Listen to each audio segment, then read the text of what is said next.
Aujourd'hui, bien que nous vivions dans un monde où le paraître a tendance à prendre le dessus, ce n'est pas l'habit, les possessions, la profession qui en fait d'un homme sa qualité. Mais bien souvent, nous, enfants, avons bénéficié du travail acharné, du sacrifice de nos parents, de nos pères. Voilà pourquoi l'un des commandements de la Bible dit que les enfants doivent honorer leurs parents. Il est écrit dans le livre d'Exode, Exode 20, au verset 12, il est écrit: honore ton père et ta mère, afin que tes jours se prolongent dans le pays que l'Éternel ton Dieu te donne. Matthieu 28, verset 19, la Bible dit: allez, faites de toutes les nations des disciples, les baptisant au nom du Père, du Fils et du Saint-Esprit. Que chaque nation repose sur des familles. Et Dieu a mis à la tête de chaque famille un père. Pour faire des nations des disciples, il faut bâtir des familles. Pour détruire les nations, il faut aussi détruire les familles. Et nous avons vu pendant le ministère de Jésus comment tout le temps, tout ce qu'il faisait, il le faisait avec la bénédiction de son Père, avec la sagesse de son Père, avec l'assistance de son Père. Le fait d'avoir un Père déjà en lui-même nous fait bénéficier de beaucoup de grâce. Les erreurs et les réussites d'un Père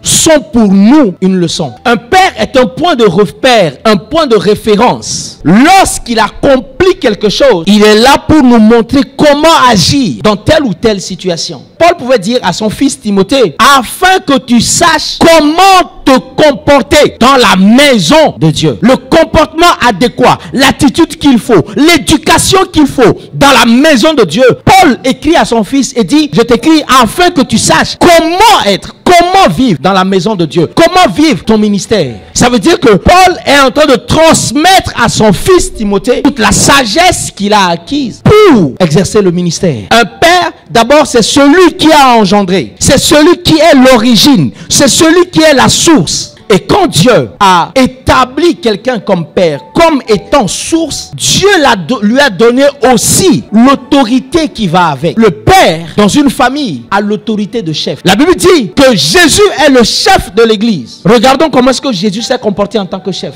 La Bible dit qu'il a aimé son épouse. La Bible dit qu'il s'est sacrifié. Le chef, c'est celui qui est capable d'utiliser son pouvoir, son autorité pour le bien-être des personnes sous sa responsabilité. Le chef n'est pas celui qui est supérieur aux autres. Le chef, ce n'est pas celui qui piétine les autres, celui qui rabaisse, qui humilie. Le chef, c'est celui-là aussi qui sait se sacrifier pour les autres. Ce qui différencie l'homme et la femme, c'est qu'ils ont des rôles. Ils sont différents dans leur rôle. La Bible dit que l'homme est le chef.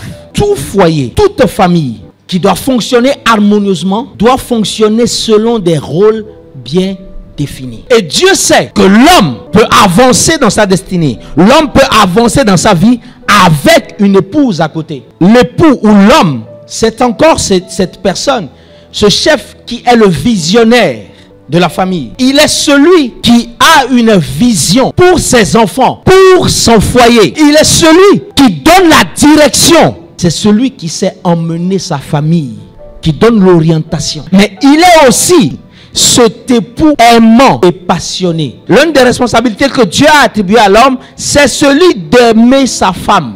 Si Dieu le dit, c'est parce que parfois les époux ont du mal parfois à aimer leurs épouses. Tu sais, pour qu'un homme aime une femme, ce n'est pas un sentiment. Mais pour qu'un homme aime, il faut qu'il ait du respect et de l'admiration pour sa femme. Dieu dit: Marie, aimez vos femmes et ne vous aigrissez pas contre elles. Si la Bible nous dit de le faire, c'est que très souvent nous oublions de le faire. Dans Ephésiens 5 verset 25, Dieu dit: Marie, aimez vos femmes comme Christ a aimé l'église et s'est livré pour elle. L'époux doit aimer son époux. Aimer, c'est dans les petites attentions. Aimer, c'est lui donner des attentions. La Bible nous dit clairement que lorsqu'un homme, quelqu'un a trouvé une femme, il a trouvé le bonheur. Ça veut dire qu'on peut trouver le bonheur. Si Dieu en parle, ça veut dire que le bonheur existe, qu'on peut la trouver. Comment? Lorsqu'on aura trouvé une femme. La beauté d'une femme ou la grâce d'une femme, c'est qu'elle est une matrice. Elle a la capacité en son sein de faire grandir tout ce que tu sèmes en elle. Quand tu regardes à ce que la femme te renvoie, l'épouse te renvoie, pose-toi la question: qu'est-ce que tu as semé en elle? Dieu a établi la femme comme étant l'aide, c'est-à-dire le secours, le bien-être, la solution, la réponse à quelqu'un qui est face à une situation. Et c'est ce que la femme est dans la vie d'un homme. Il est notre secours. Le but du mariage, c'est de se déployer à deux et de servir Dieu. Et c'est au travers de ce mariage que Dieu a mis un secours à disposition de l'homme. La Bible nous dit dans Ecclésiaste 4, le verset 9, 2 valent mieux qu'un. Et lorsque nous parlons de mariage, nous réalisons que la Bible dit que si 2 personnes en accord sur la terre demandent quelque chose, peu importe ce que ces 2 personnes demandent, la Bible dit que le Père qui est dans le ciel, ce Père nous leur accorde ce qu'ils ont demandé. Un autre rôle du Père, le Père est celui qui pourvoit. Il pourvoit en sécurité, il pourvoit en santé, il pourvoit en habit, il pourvoit en toit, il pourvoit en conseil, il pourvoit en instruction. Il est celui qui pourvoit en direction. Le Père est celui qui apprend à son enfant, à chaque étape de la vie, comment se conduire. Un Père est un référentiel qui nous donne nos premières victoires. Le Père a la responsabilité de bénir ses enfants. La bénédiction d'un Père a du poids sur la vie des enfants. Comment recevoir la bénédiction? C'est de faire tout possible pour toucher l'âme du Père. 1 Chroniques 16, verset 43. Tout le peuple repartit, chacun chez soi. Et David retourna chez lui pour bénir sa maison. Une autre responsabilité du Père, le Père est celui qui veille et protège. Dans ce passage, il est écrit, Psaume 127, verset 3 à 5, que les fils sont un héritage de l'Éternel. Le fruit des entrailles est une récompense. Comme les flèches dans la main d'un guerrier, ainsi sont les fils de la jeunesse. Heureux l'homme qui en remplit son carquois.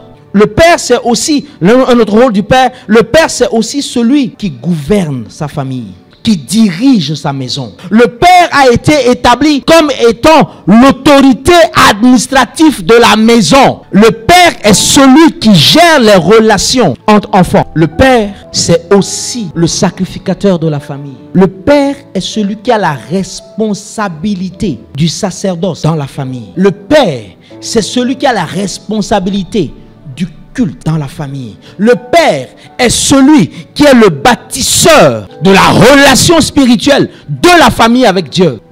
Dieu a établi l'homme comme étant le chef, étant l'administrateur. Il est celui qui protège. Il a la responsabilité d'être un modèle. J'aimerais bénir Dieu ce matin pour les pères présents en ce lieu qui entendent sa parole et les pères en devenir.